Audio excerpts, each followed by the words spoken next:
Pregunta, para que la escuche y se la responda en el corazón.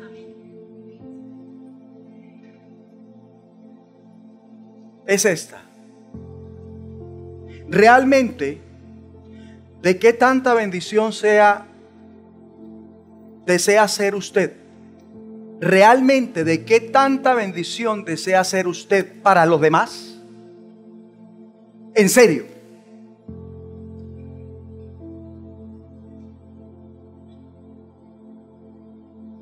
¿O tenemos que seguir esperando a que se gane el baloto para que pueda ser de bendición para los demás? Es una pregunta en serio.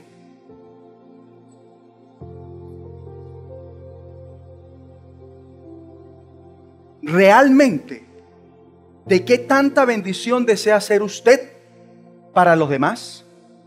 Empezando con los de su propia casa y para con los de la familia de la fe,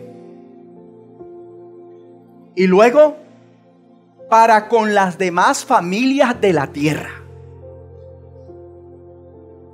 ¿Será que hay una respuesta a esta cuestión?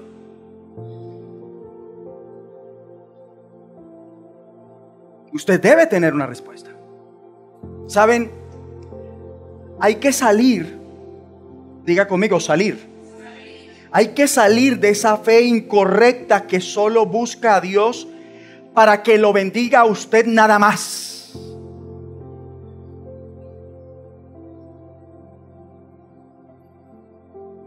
Por eso es que no gana almas. Por eso es que no viene con usted más gente a buscar a Dios. Entonces hay que salir de esa fe incorrecta que solo busca a Dios para que lo bendiga a usted nada más, cuando lo congruente es que sea para hacer a los demás ¿qué? De bendición. Es más, alguien que en verdad ha sido salvo quiere ser de bendición a los demás con la bendición que Dios le da. Dígalo después de mí. Alguien que realmente ha sido salvo quiere ser de bendición a los demás con la bendición que Dios le da. Se hace, y en eso es que yace, oiga esto muy bien, la verdadera satisfacción. Pregunto, ¿cuántos van a salir de esa fe incorrecta? Entonces, ¿por qué no se pone de pie y renuncia a eso ya y dice: yo salgo de esa fe incorrecta?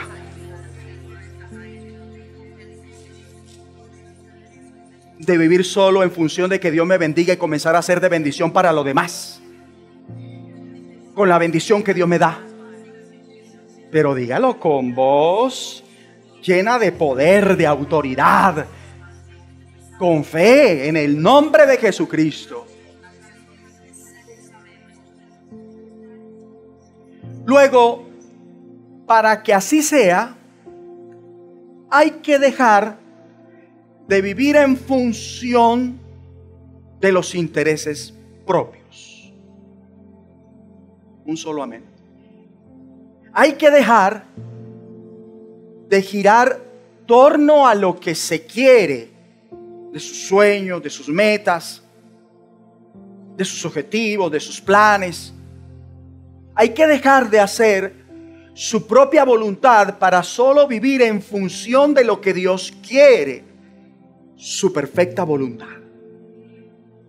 Y para eso, obligatoriamente, ¿qué? Hay que perder nuestra vida. Diga después de mí, obligatoriamente, hay que perder nuestra vida. Usted se preguntará, ¿a qué se refiere, pastor? La vida no se trata de darse gusto.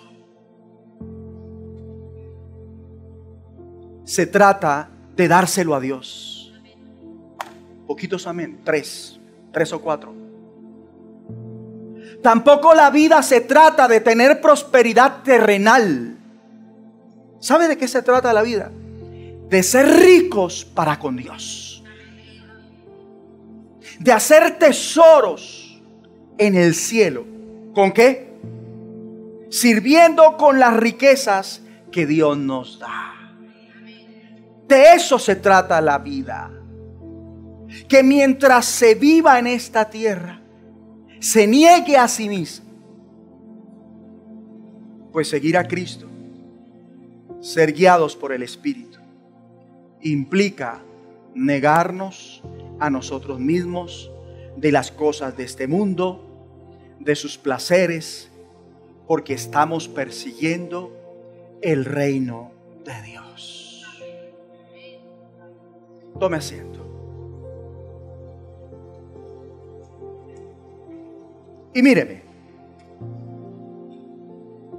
si amamos a Cristo, si amamos a Cristo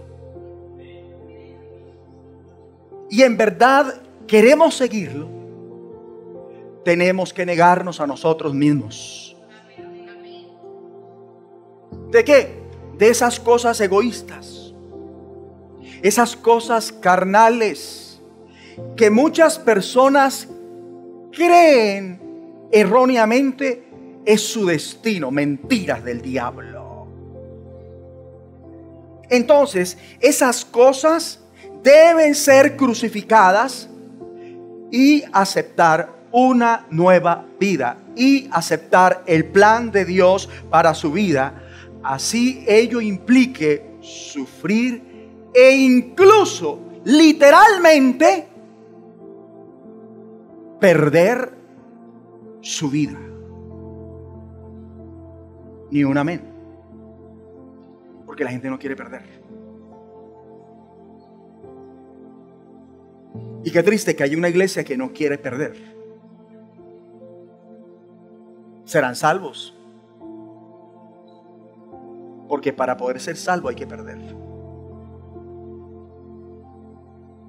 O sea que nuestro llamado es a entregar nuestras vidas.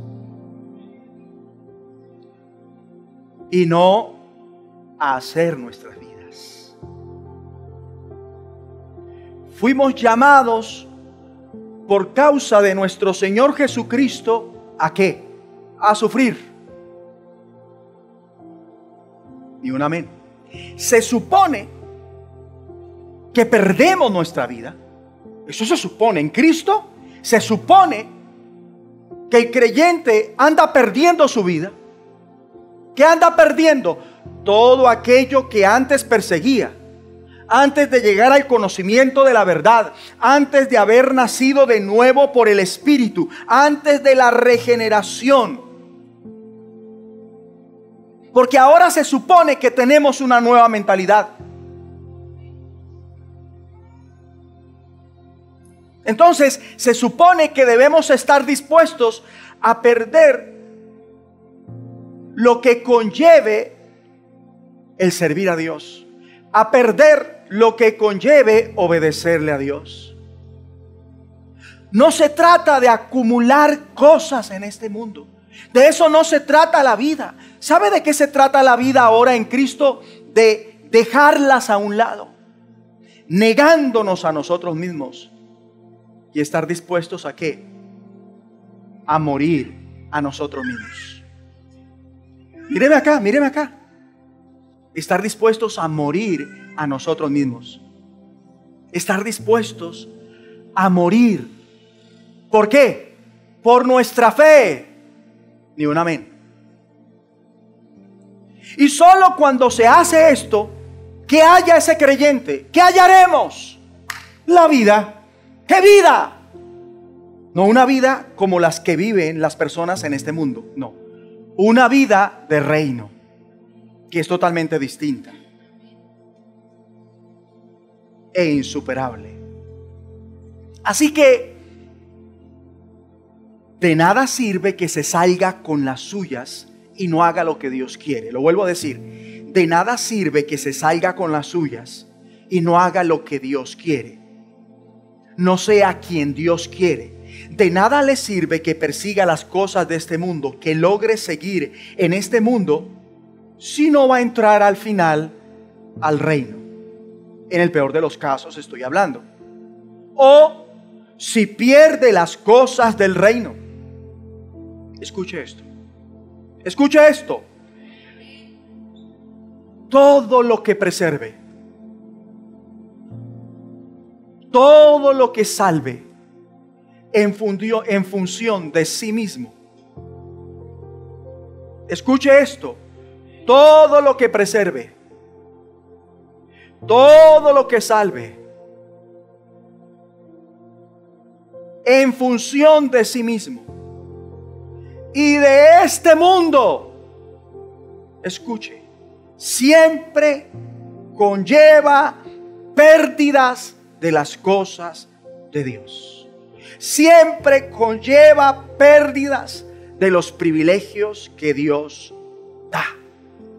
Las recompensas del reino.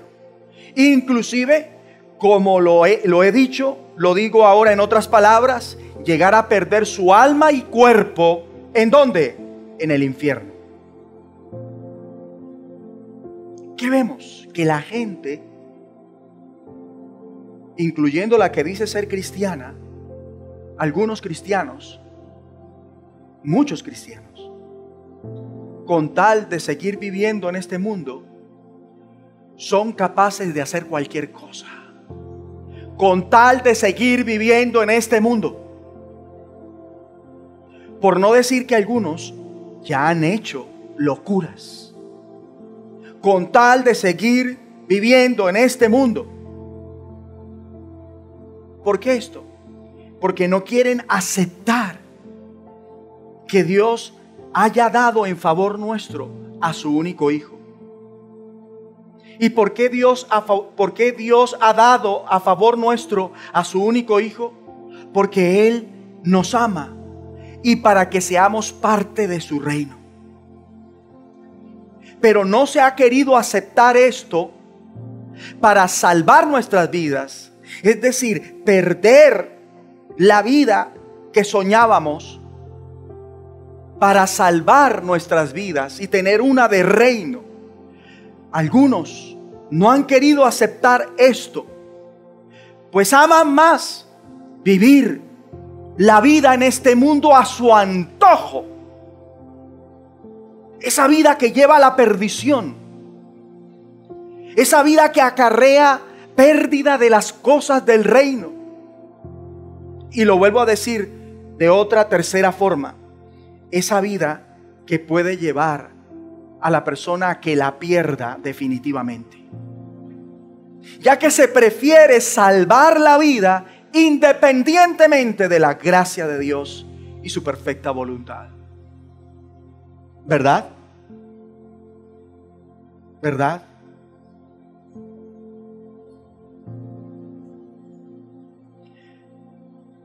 Luego, lo que sea que logren salvar por sí mismos, al final resulta en pérdida. Es que en ese camino hay que estar dispuestos por amor al Señor a perder para salvar. Diga después de mí, en este camino hay que estar dispuestos por amor al Señor a perder para salvar. Quédense de pie así, los que están de pie. Porque de lo contrario, si salva por amor a sí mismo, por amor a otros, por amor a este mundo, al final ¿qué? Pierde eso que le es muy amado terrenalmente. Bien dijo nuestro Señor Jesucristo, porque todo el que quiera salvar su vida, la perderá. Y todo el que pierda su vida por causa de mí, la hallará. Dos amén interesantes. Pueden sentarse. Y esto fue lo que le pasó a un rey. ¿Cuál? El rey Ezequías. Fíjense, cuando Dios determinó que había llegado el tiempo y la hora de enfermar de muerte para este rey e ir al seno de Abraham, Ezequías reacciona negativamente porque no se sometió a la sabiduría de Dios, a la voluntad de Dios. Y logra algo: salvarse de morir en contra de la voluntad de Dios. El motivo: él amaba más vivir en este mundo. ¿Y todo para qué? Ya lo aprendimos. Para perder. ¿Qué perdió? Además de, perdió a su familia, cuando bien pudo haber sido de bendición, empezando para su propia familia. Pero prefirió que Dios lo bendijera a él nada más, cuando debió pensar en ser de bendición para los demás. De ahí el asunto que nos atañe: salvó su vida y perdió todo.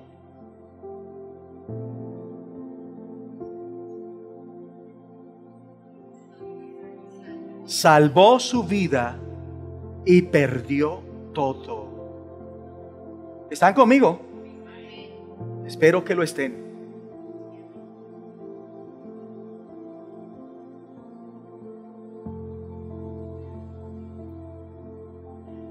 Vamos con el hombre que caminó fielmente con Dios durante la mayor parte de su vida, del cual se dice que fue un buen rey, que emuló la obediencia de su ancestro, el rey David. A Ezequías. Por esto Dios lo usó tremendamente. Pero en el remate de su vida acabó mal, lamentablemente. ¿Qué pasó? A medida que este personaje, esta persona iba envejeciendo, pasó algo. Dejó de madurar en la fe. A él le pasaban los años y en lugar de crecer en la fe, menguó. Dejó de comprender mejor las cosas espirituales y disminuyó su deseo de crecer en fidelidad y obediencia, de ser un mayor instrumento para el bien, para los planes de Dios en su vida. Pero, ¿qué de nosotros? ¿Qué de nosotros? ¿Se ha dejado de madurar en la fe con el tiempo? ¿De comprender mejor las cosas espirituales?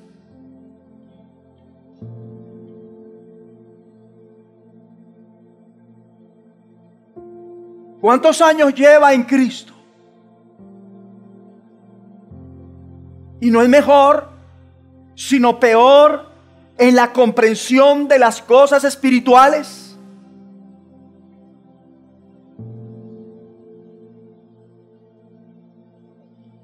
¿Ha disminuido su deseo de crecer en fidelidad?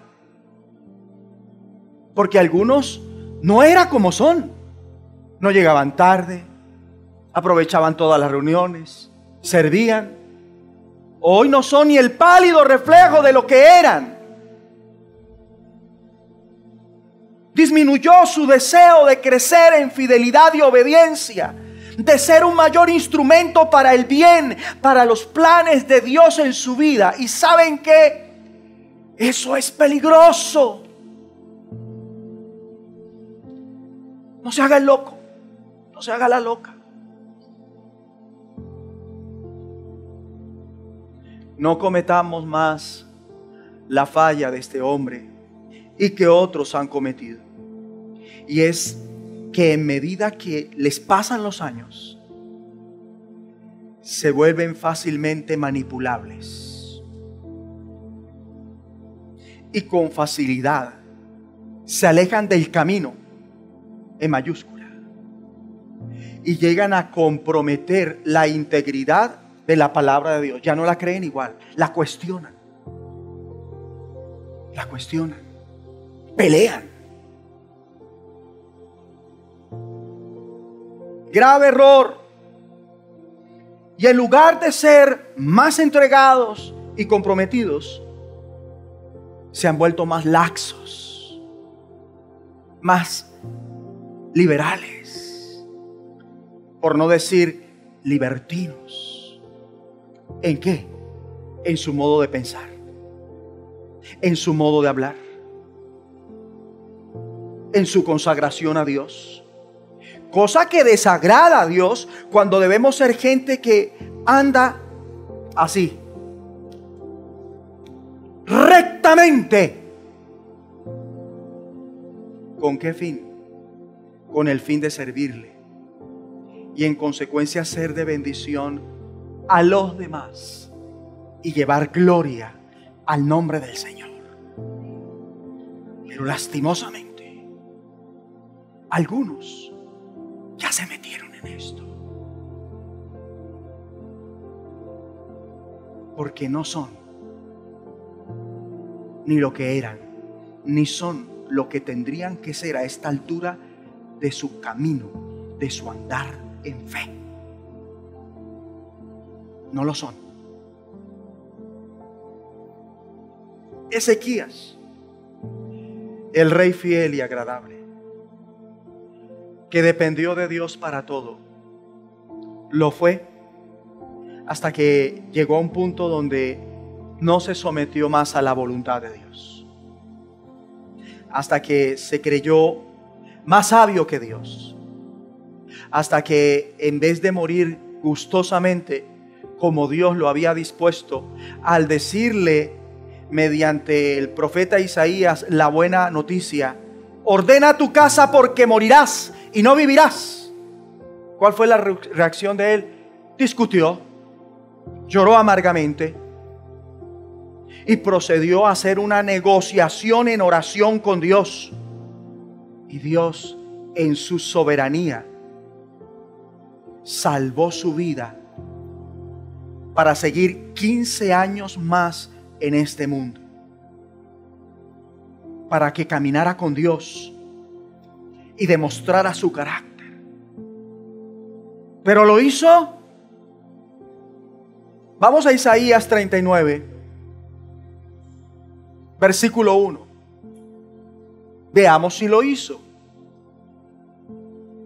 Isaías 39, versículo 1. En aquel tiempo, Merodach Baladán, hijo de Baladán, rey de Babilonia. A esta altura Babilonia todavía no era ese imperio poderoso y temible que todos sabemos que llegó a ser tiempo después, pero eso está por cambiar. Versículo 1 dice: en aquel tiempo Merodach Baladán, hijo de Baladán, rey de Babilonia, envió cartas y presentes a Ezequías, el hombre del que venimos hablando, porque supo que había estado enfermo y que había convalecido. No quiero que se me olvide después.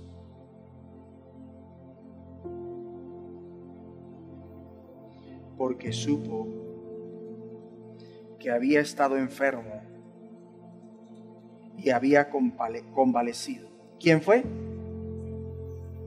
No, fue Merodach Baladán a Ezequías, porque supo esto, que había estado enfermo y que había convalecido. ¿Cómo les parece a ustedes? ¿Qué pasó? Merodach Baladán, impresionado con la recuperación de la salud del rey Ezequías, de esa terrible enfermedad, ¿qué hace? Le envía cartas y presentes, regalos. Pues esto a él le interesó mucho, llamó su atención. Pero ¿cuál fue la reacción de Ezequías ante esto? Versículo 2 dice: y se regocijó. Versículo 2, por favor. Y se regocijó con ellos Ezequías.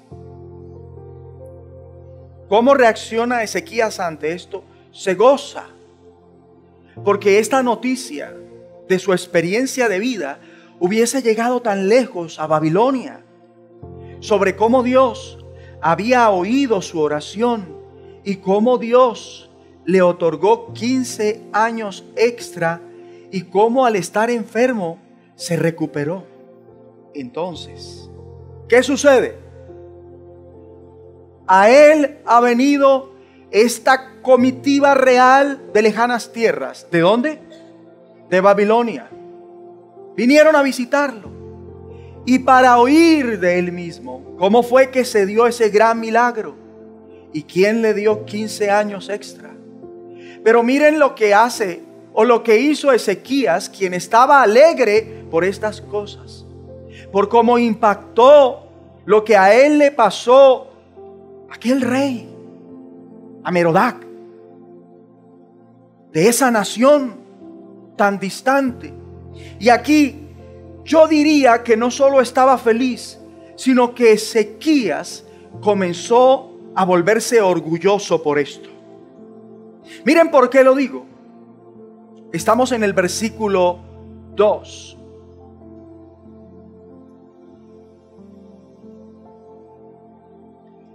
Y les mostró la casa de su tesoro. ¿Lo están viendo? Aquí se refiere al tesoro personal como el del reino, la riqueza de toda la nación. A eso se refiere. Plata y oro les mostró, el personal y la de toda la nación. Especias, ungüentos preciosos, toda su casa de armas y todo lo que se hallaba en sus tesoros. No hubo cosa en su casa y en todos sus dominios que Ezequías no les mostrase. ¿Cómo les parece a ustedes? ¿Fue sensato que Ezequías haya hecho así? ¿Y por qué no les dijo nada en cuanto a Dios? El Dios que le había dado grandes victorias y que ahora le había sanado, y no solo eso, sino que le dio 15 años extra de vida, más lo que implicaba vivir ese tiempo extra. Ezequías, ¿qué? No hizo nada de esto. Más bien lo que hizo fue recibir esta comitiva real babilónica y procedió a enseñarles todas sus riquezas, y no las propias, no nada más, sino también las de todo el reino, las de todo Judá sobre el cual él gobernaba. Y lo asombroso es que en lo más mínimo testifica de Dios. En nada. No testifica de cómo Dios tuvo que ver en su sanidad, y menos en las reformas que en su historia como rey había hecho gracias a Dios y su palabra, la revelación de su palabra. Tampoco habló de las victorias que Dios le había dado antes de su milagrosa recuperación. Estudien la vida de este rey Ezequías y verán que es así. Nada de eso, en modo alguno. Pero ahora va a enfrentar una situación que él no pensó jamás enfrentar. Y para que esto suceda, entra en escena el profeta Isaías, quien sabe lo que Ezequías acaba de hacer. ¿Qué? Que no ha testificado en el nombre del Señor. ¿Qué? Que no dio la gloria a Dios ante esta comitiva babilónica, porque lo había sanado.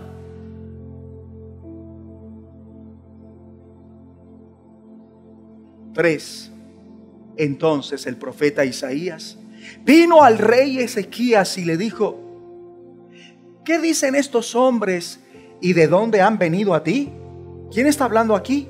El profeta Isaías con el rey Ezequías. Está inquiriendo en su experiencia con aquella comitiva real babilónica. Y Ezequías efectivamente le responde al profeta: de tierra muy lejana han venido a mí de Babilonia. Y yo aquí tengo que subrayar en este versículo 3 el pronombre mí. De tierra muy lejana han venido a mí de Babilonia. Uy, uy, uy. ¿Qué estamos viendo en acción? Por su respuesta, el orgullo. Porque no dice ni añade, han venido a mí por causa de Dios. No. Nunca lo dice, sino que dice al profeta Isaías: de tierra muy lejana han venido a mí de Babilonia. A mí, a secas, de Babilonia. O sea, Ezequías hizo a Dios a un lado y se puso él en el centro. Peligroso. Han venido desde tan lejos por mí para verme. Imagínese, profeta Isaías, desde Babilonia se pegaron semejante viaje para verme a mí.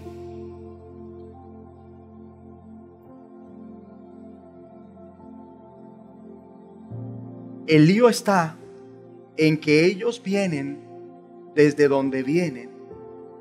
Es solo para oír su testimonio, para ver cómo fue sanado, y el motivo para ser sanado. ¿Quién lo sanó? Ellos vienen desde donde vienen para escuchar de su propia boca cómo fue que se recuperó de esa terrible enfermedad. Pero estamos viendo que no hizo nada de esto, sino que en vez les mostró toda su riqueza y la riqueza de toda la nación. O sea, se le olvidó por completo, debido a su mí, a su orgullo, que en su trato con Dios le había prometido que le daría alabanza, según Isaías 39, 19. ¿Lo hizo? No, no lo hizo. No lo hizo. 4. Dijo entonces el profeta: ¿qué han visto en tu casa? Y dijo Ezequías: todo lo que hay en mi casa han visto, y ninguna cosa hay en mis tesoros que no les haya mostrado. Cuando yo pasé por aquí me puse nervioso y sigo nervioso. Y voy a subrayar lo que me pone nervioso de él. Porque de la abundancia del corazón habla la boca. Dice en el versículo 4: dijo entonces: ¿qué han visto en tu casa? Y dijo Ezequías: todo lo que hay en mi casa, mi carro, ¿verdad? Mi ropa, mi empresa, mi local, mi negocio, mis dones, ¿verdad? Mi avión, mi yate, mi moto, mi finca, mis vacas, mis perros. Y ninguna cosa hay en mis tesoros, aquí está otra vez mis, que no les haya mostrado. Y esos pronombres, mi, mis, dan a entender que Ezequías estaba en un punto donde él sentía que todo le pertenecía, inclusive los tesoros del reino. Y eso fue orgullo, fue un acto orgulloso.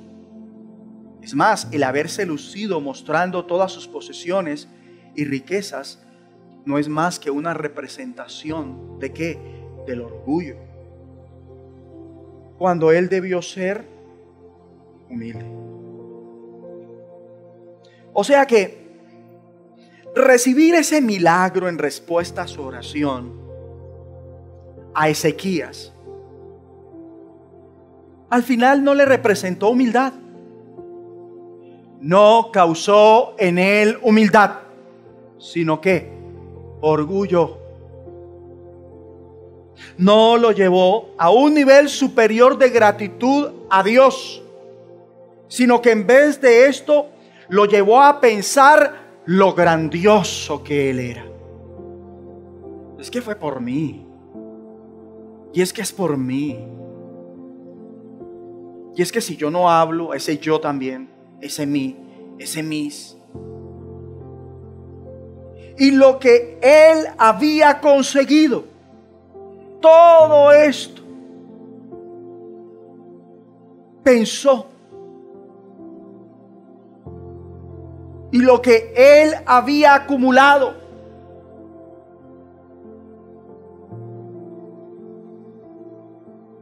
soy grande,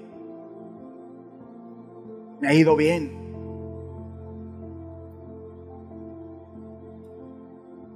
Y estamos viendo que aún lo que no era suyo, sino del reino, él lo estimaba como suyo, como propio. O sea, se había puesto a sí mismo en el lugar del pueblo. Algo muy, pero muy peligroso. Pensar como está pensando este hombre es supremamente letal. Así que, ¿qué podemos decir aquí? Que todos los que hemos sido puestos a cargo de otros, por cabeza sobre los demás, en autoridad, debemos tener mucho, pero mucho cuidado de no llegar a pensar que todo ese poder, todos esos recursos, todo sobre lo cual ejerce dominio, le pertenece. Ahora es de ellos, ahora es suyo. Y que pueden valerse de ellos por sí mismos, disponer de ellos como si fueran propios y negarse a usarlos para los propósitos que Dios quiere. Eso es muy peligroso. Esa actitud es una amenaza. Causará, llegado el caso, una desgracia espiritual. Y si lo espiritual se afecta, todo lo demás se afecta. Una desgracia que repercutirá en todas las demás áreas de la vida.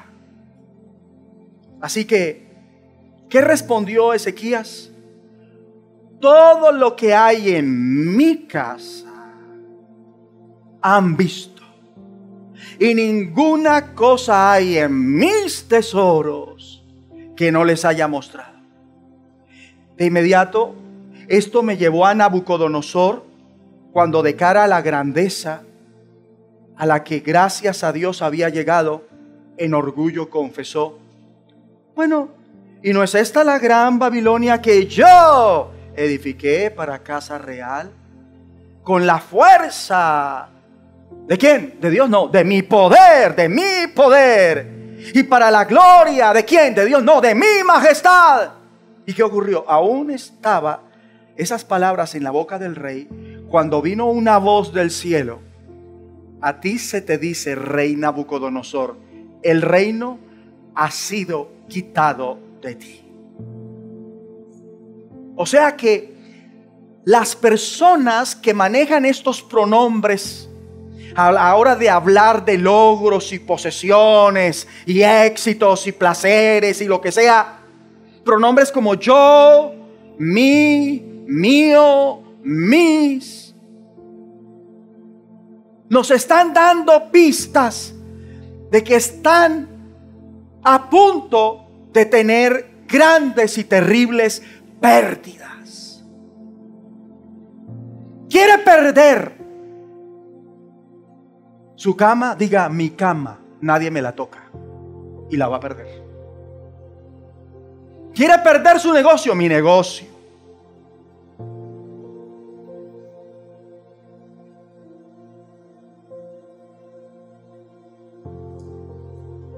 Yo lo trabajé. Me tienen que pedir permiso.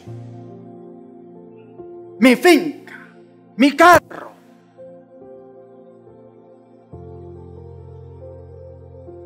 Mi matrimonio. Hay que saber hablar. Porque de la abundancia del corazón habla la boca. Y a Ezequías, saben, mejor le hubiera sido haber muerto que vivir para caer en esto. Toda la vida. Y sufrir las consecuencias. A Ezequías, el salvar su vida le representó una terrible mancha en su hoja de vida. Oído, vivir más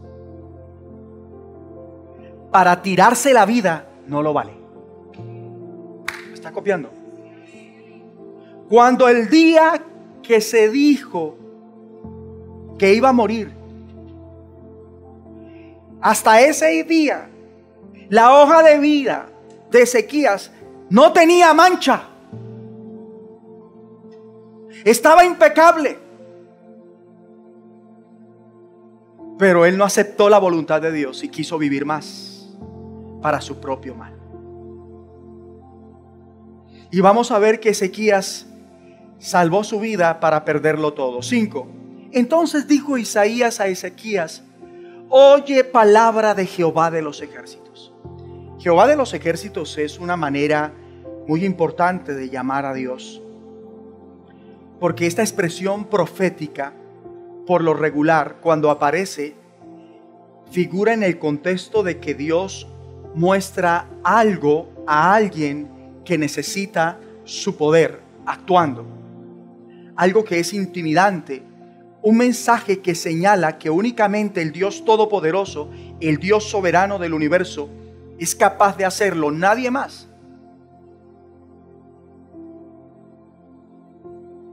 O sea que, si estamos en necesidad, va a ser una buena señal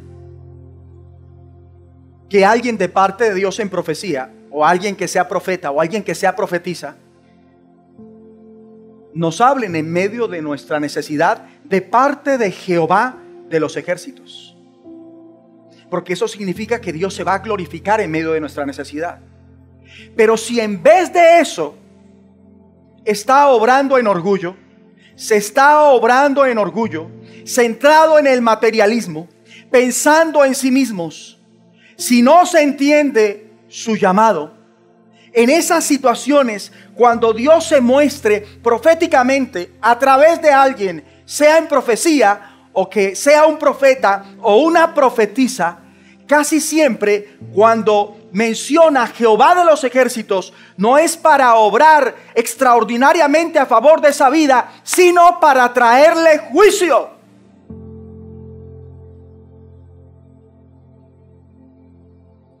En este caso vemos que fue así.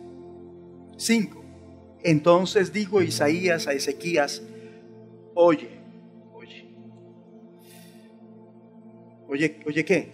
Oye palabra de Jehová de los ejércitos. Ni que fuera sordo, pero tocó decirle oye. Tocaba, ¿no? Porque hay gente que no quiere escuchar lo que Dios le dice y cambian las cosas, cambian el mensaje. Salen y dicen una cosa que nunca dijo Dios por su palabra. Por eso le dice oye. Y oye en el hebreo tiene 3 implicaciones. Oye, presta atención a esto. Es la primera implicación. Oye, acércate a mí.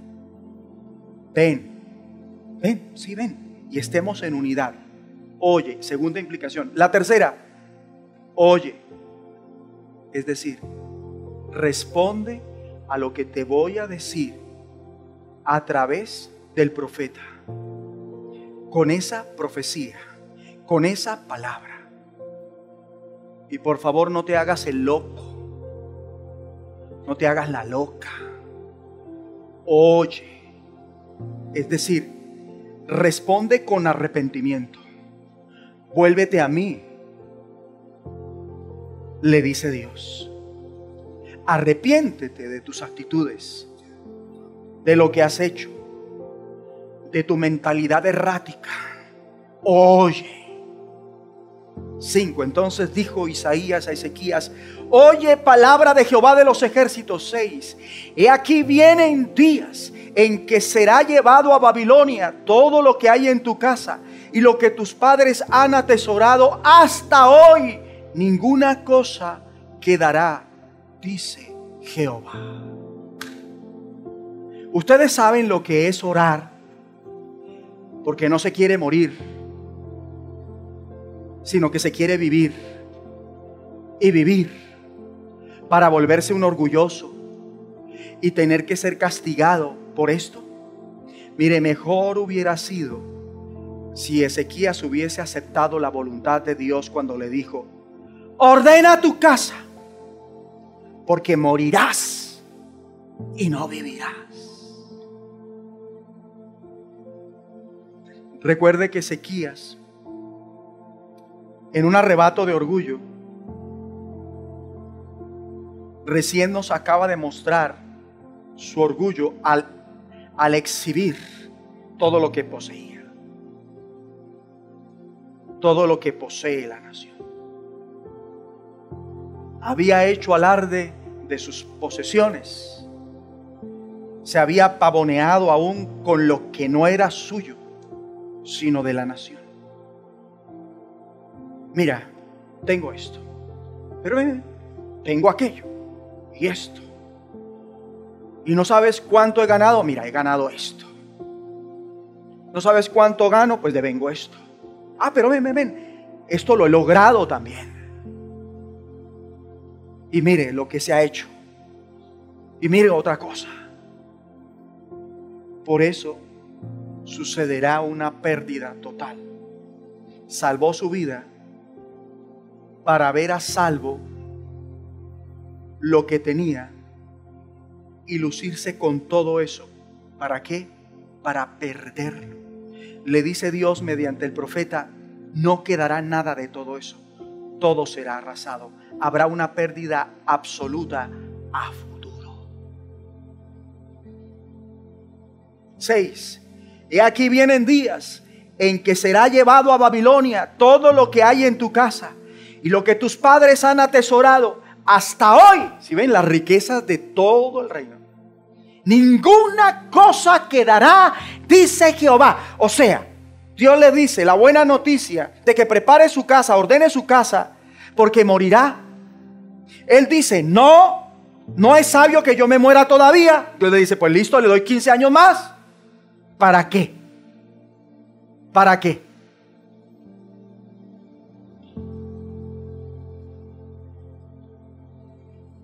Para perderlo todo. He aquí vienen días. O sea, esto es una realidad futura. Está diciendo algo que va a acontecer cuando. He aquí vienen días, en el futuro. Mas, como si eso no fuera suficiente, el profeta Isaías dice algo que indica que hay más, que será más grave la situación, porque esto va a repercutir no solo en toda la nación, sino también en su familia y por generaciones. 7, véanlo.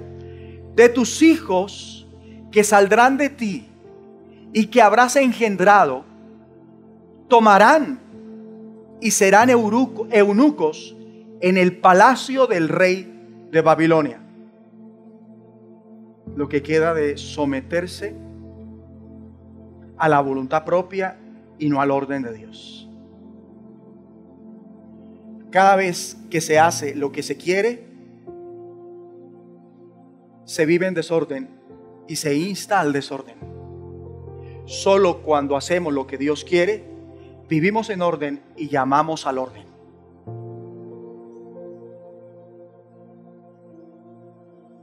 En lugar de ser de bendición para su familia y a la nación, es todo lo contrario.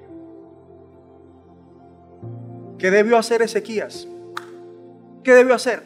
Lo que no quiere la mayoría: someterse a Dios.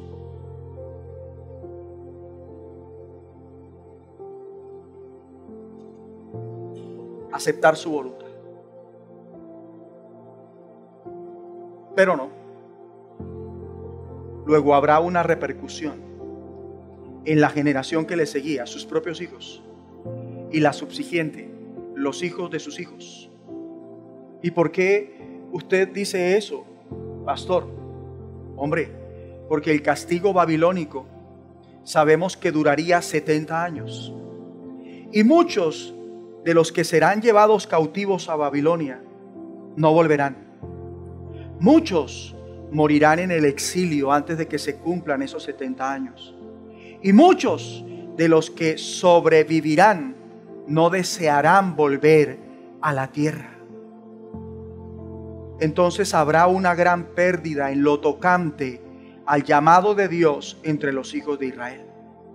No van a estar comprometidos porque las maldades, el rechazo, los pecados y las transgresiones de los padres, ¿qué? Serán visitados sobre sus hijos. Esto quiere decir que esa misma inclinación pecaminosa que Ezequías manifestó sería igualmente una inclinación pecaminosa que sus hijos, sus nietos y bisnietos en el futuro manifestarán. ¿Y cómo será eso? Sus hijos, sus nietos y bisnietos van a aborrecer, van a despreciar el compromiso con los propósitos y el llamado de Dios. Y desgraciadamente ese es el legado que muchos le están dejando a sus hijos hoy. Porque no quieren vivir para agradar a Dios, sino para darse gusto en esta tierra a costa de Dios. Mal hecho.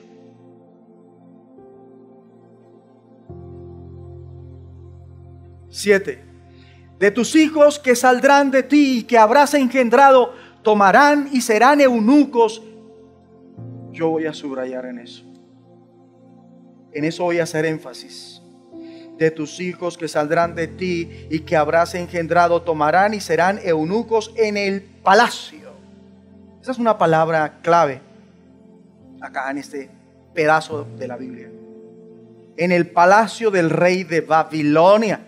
Y el palacio, cuando investigamos el hebreo, tiene un uso espiritual. A nivel general, en la Biblia es un vocablo espiritual, el palacio, ya que puede hacer referencia al santuario, en este caso, de Babilonia. Entonces, lo que quiere decir es que Ezequías, por lo que había hecho, le acarreó a sus hijos, a sus nietos y bisnietos, que todos ellos se vuelvan adoradores de ídolos y van a ejercer un rol en el gobierno babilónico. Vivir para eso. No se me duerma, hermano. Porque aquí el día que lloramos es porque Dios quiere. Este pastor no se programa para ver cómo los hace llorar y brincar un domingo. Yo me programo para ser fiel a lo que Dios quiere que les diga a ustedes.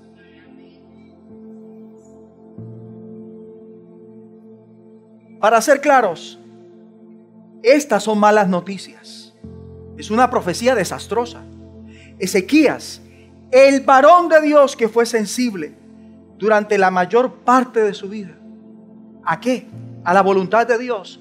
¿A qué? A las instrucciones de Dios. ¿A qué? A la revelación de Dios. Que anduvo en obediencia, que fue un creyente, que en su momento se volvió hacia Isaías, oyó su profecía, reaccionó a ella aplicándola a su vida. Ahora oye que por causa de su pecado, por causa de su orgullo, por causa de que pasó por alto que fue Dios quien lo sanó, fue Dios quien oyó su oración, fue Dios quien le otorgó esos 15 años extra de vida.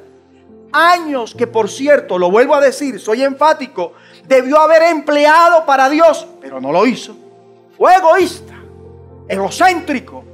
Solo pensó en sí mismo. Entonces él no acabaría bien. Y ahora este Ezequías tiene que oír estas desastrosas noticias, esta proclamación profética. ¿Sobre qué? Sobre el exilio de su reino, de su nación, de Judá. Sobre el exilio de sus hijos. Y de ahí para abajo, los hijos de sus hijos, sus bisnietos. Y que perdería todo lo que tenía. Siendo así, cualquiera con 2 dedos de sesos diría que con esta noticia Ezequías reaccionaría con oración diciendo: Dios, he pecado, me arrepiento del orgullo, me humillo ante ti.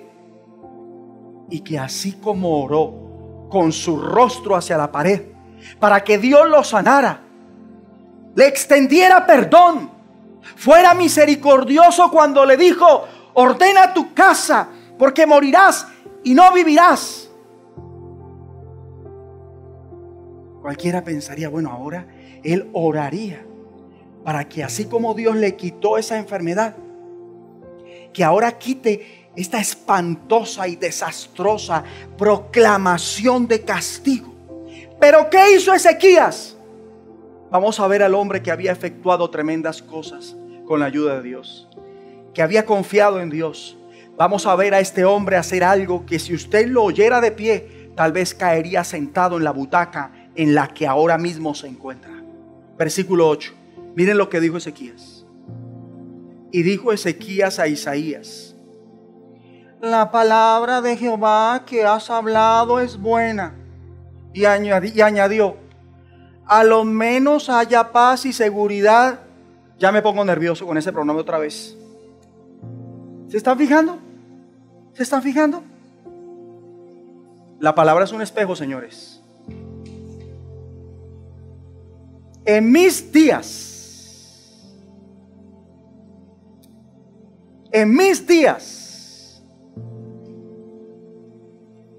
subrayé mis. Y dijo Ezequías a Isaías, versículo 8: la palabra de Jehová que has hablado es buena. Y añadió: a lo menos haya paz y seguridad en mis días. Dale con el ego. Una vez más, las reacciones de Isaías podrían confundirnos, sobre todo a los simples, a los neófitos, a los perezosos espiritualmente hablando, también a los hipócritas. Esta reacción de Ezequías podría confundir a los indoctos, a los que ocultan avaricia en su corazón, a los distraídos, a los egoístas. ¿Y a qué me refiero cuando digo esto? Veamos, versículo 8. Y dijo Ezequías a Isaías: la palabra de Jehová que has hablado es buena. ¿Buena, Ezequías? ¿En serio? Y sí, yo estoy de acuerdo que la voluntad de Dios es buena. Pero entonces me surge una inquietud. ¿Por qué no respondió igual cuando Dios le dijo: ordena tu casa porque morirás y no vivirás? Ahí sí no dijo: la palabra del Señor es buena.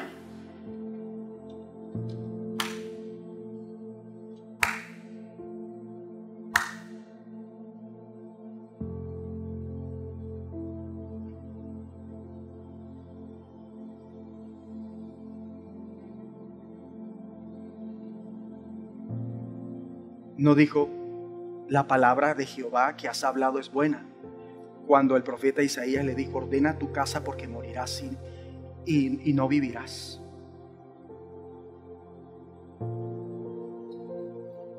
Contestó así, ¿no? ¿Sabe qué hizo él? Él volvió su rostro a la pared e hizo una oración a Jehová argumentando que no lo dejara morir todavía. Pero ¿por qué aquí no reaccionó igual? Sencillo. Porque este castigo no le afecta en sí directamente ni inmediatamente. Y yo digo, qué egoísta puede de repente ser alguien que es de Dios, que dice ser de Dios, o aparenta ser de Dios. Y el que piensa estar firme, mire que no caiga. 8. Y dijo Ezequías a Isaías: la palabra de Jehová que has hablado es buena. Y añadió: a lo menos haya paz y seguridad en mis días. Confirmado entonces, Ezequías dice que la palabra es buena. ¿Por qué? Porque nada de lo que se está diciendo va a suceder mientras él viva. Porque nada de lo que está diciendo va a suceder bajo su reinado. Y ojo, porque él es quien lo provocó. Ezequías es el responsable. Pero como nada de esto acontecerá en sus días, ese castigo, entonces Ezequías no mueve un dedo para cambiar esto. No lo mueve. No me afecta a mí. ¿Cómo no me afecta a mí? Pues me congrego en otra iglesia. Miren allá qué hacen con esa iglesia. Yo no tengo problema, me congrego en otra iglesia.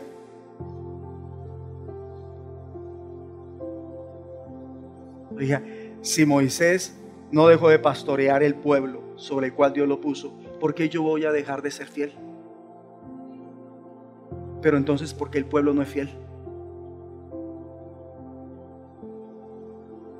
Porque solo piensan en ellos mismos. Entonces, antes hasta a pie andaba para llegar a la congregación. Hoy no, ya hoy es muy lejos, ya está considerando seriamente y viene orando y ayunando y al respecto para conseguir una congregación cerca a su barrio, a su casa. ¿Sí o no? Mire, la repercusión de esta desastrosa declaración profética no va a acontecer en el transcurso de la vida de Ezequías, sino luego de su deceso. Y eso afectará ¿a quiénes? A sus hijos, nietos y bisnietos, a toda Judá, ¿verdad? Y todo cuanto tiene. ¿Y cuál es prácticamente su respuesta? Y echándose fresco. Hombre, si no me afecta a mí es bueno. Mientras no me afecte a mí es bueno. Está bien. Y la verdad me alegra que el castigo no me vaya a visitar a mí, sino a mis hijos, mis nietos y mis bisnietos. Esta no es una reacción apropiada. Y quiero preguntar, para que se responda en el corazón, pero presta atención. Oye.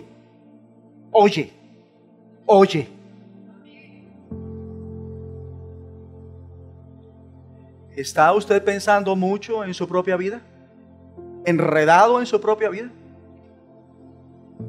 Ahí, concentrado en lo que está viviendo y experimentando,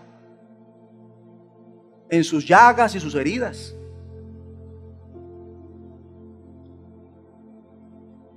En salir adelante, así sea con las uñas.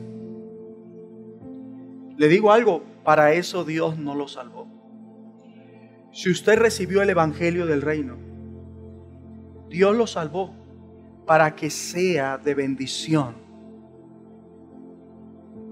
no para que usted se dé la gran vida. No, es para que sea de bendición, siendo sensible y muy preocupado con lo que será de esta y las próximas generaciones. Que si es papá, que si es una mamá, sea una muy buena influencia sobre sus hijos, sobre sus nietos, sobre sus bisnietos. Para la voluntad de Dios, para los propósitos y los planes de Dios, para el llamado de Dios, para que usted tenga una repercusión espiritual sobre ellos, de manera que ellos sean más maduros espiritualmente, que posean mayor fe, que sean maduros y obedientes, alcanzando mucho más de lo que usted pudo alcanzar. Así es como piensa y obra un hombre y una mujer que realmente son de Dios.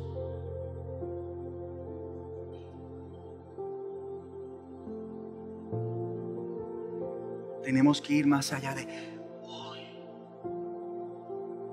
y aplicar la palabra.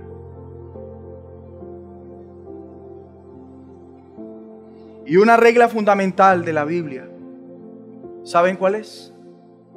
Ser de bendición a los demás. Pero a nosotros nos conocen no por la parla, sino por el fruto. ¿Dónde está el fruto? Os he puesto para que vayáis y llevéis fruto, y vuestro fruto permanezca. ¿Dónde está el fruto?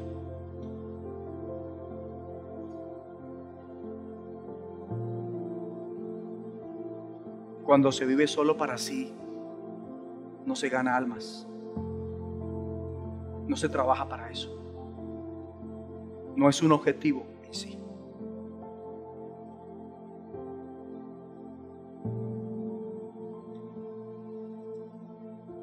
La regla es desear, trabajar por ser una influencia piadosa en lo de la casa y en otras familias.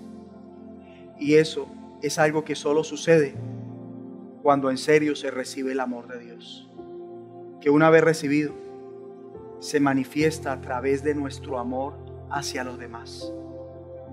Por eso los que de verdad caminan con Dios, que gozan de una buena reputación como seguidores del Dios de Israel, estas personas son las personas que se preocupan realmente por su prójimo. Ni un amén. Que se preocupan realmente por la próxima generación. ¿Y cuál es su preocupación? Que esté preparada para el reino. Modestia aparte y para la gloria de Dios. Dios me ha traído una serie de mensajes a fin de preparar esta generación y las que están para el reino. Sin embargo,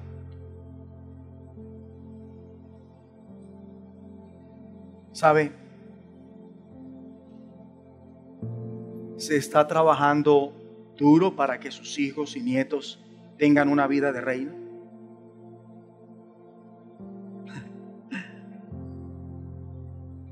Respóndase. La verdad, se la digo.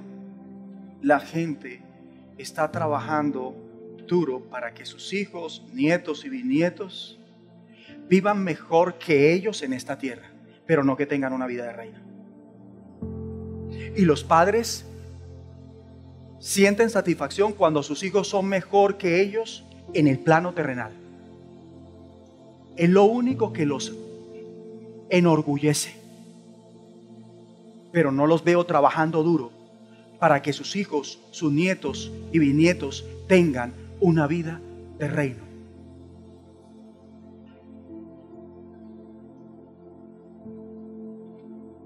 ¿Ven? ¿Y qué vamos a hacer con el mensaje? Decir,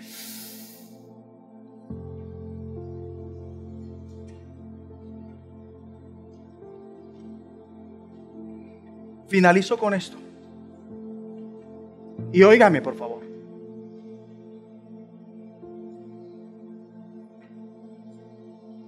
Si un varón del calibre espiritual de Ezequías pudo terminar tan mal,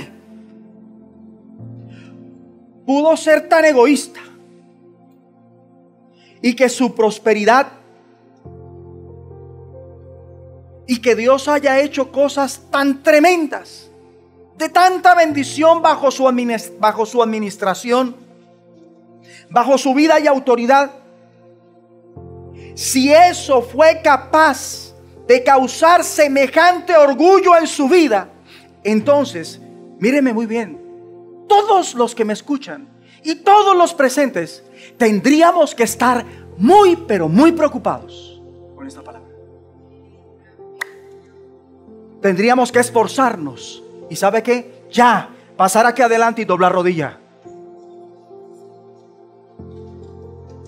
Y pedir por humildad. Pedir por humildad. Pedir por finalizar bien esta carrera.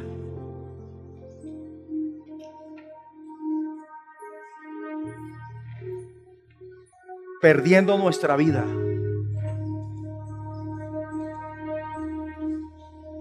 para realmente ganar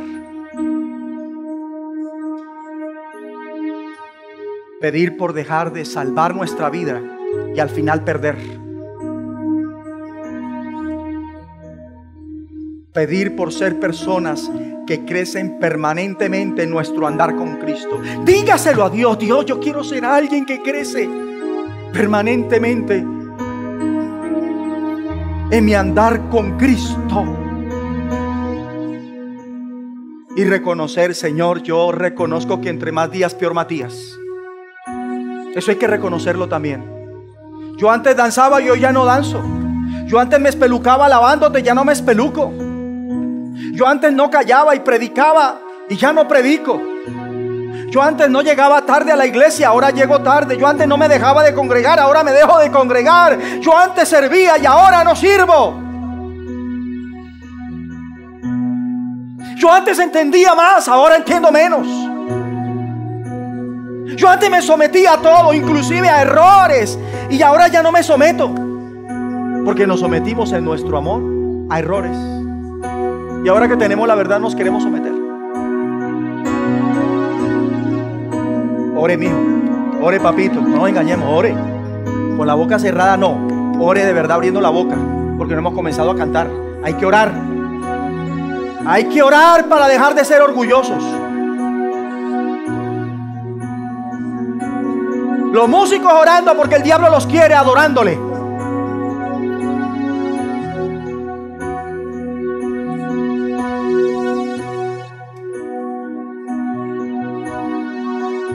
Ahí donde está, ore para que usted realmente viva de tal manera que Dios esté bien complacido con su vida. Señor, yo quiero que tú estés complacido con mi vida. Aquí estoy. Yo quiero ser realmente una bendición. Yo quiero ser realmente un impacto, un efecto justo sobre los de mi casa, sobre mi congregación,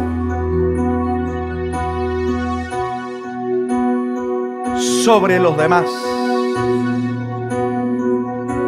En el nombre de Jesucristo.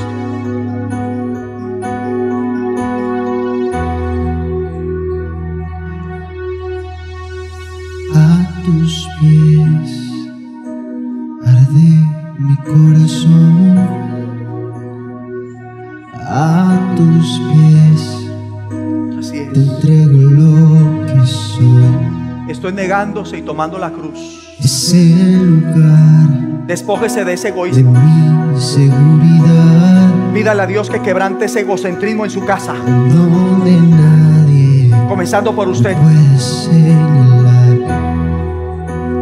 Me perdonaste, me acercaste a Espíritu tu Santo, obra. presencia, me levantaste, hoy me postro a adorarte.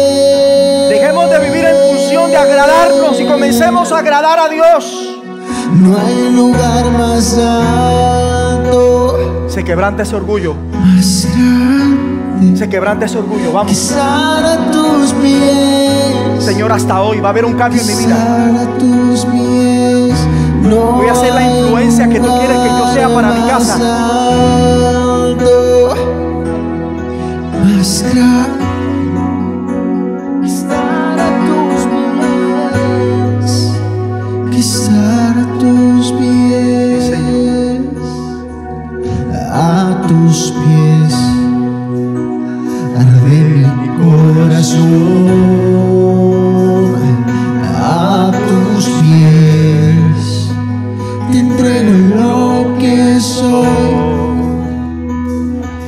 Es el lugar de mi seguridad.